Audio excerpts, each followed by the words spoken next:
Listen very carefully.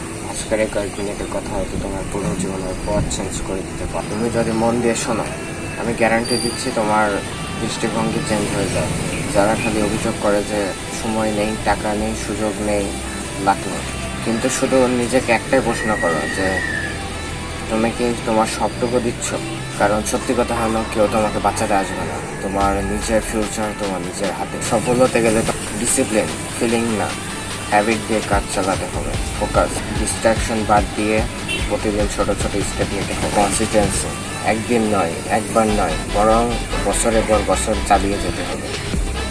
Mills, কাজ চালিয়ে যেতে হবে। তুমি যতক্ষণ না নিজের ফিউচার নিয়ে হাঙ্গি হচ্ছ, ততক্ষণ সাকসেস তোমার কাছে আসবে। ভেবে দেখো, তুমি আজ থেকে 5 বছর পর কী হতে চাও?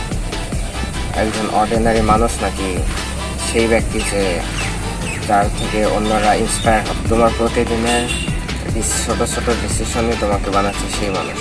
তুমি যদি এখনই অ্যাকশন না নাও, তোমাকে পুরো লাইফটা রিগ্রেট করে কাটাতে হবে। তাহলে আজকে থেকে শুরু করো। মোবাইল বন্ধ করো, স্টপ স্ক্রলিং, ফোন বন্ধ করো এবং সময় নষ্ট বন্ধ করো। আর প্রতিদিন প্ল্যান লেখো এবং ওই অনুযায়ী কাজ করো, এবং নিজেকে প্রতিদিন বলো যে আই এম আনস্টপেবল। একদিন আসবে মানুষ তোমাকে বলবে এই মানুষটা অসম্ভবকে সম্ভব করে দেখিয়েছে। So listen very carefully. তোমার ফিউচার তোমার নিজের হাতেই, অ্যান্ড এই পৃথিবীতে কোনো কিছু অসম্ভব কিছুই নেই, সব কিছুই সম্ভব। Everything is possible by lifetime, and your habits will decide your future. So yeah guys, let's grow together. If you want, please subscribe. If you want, okay, bye guys.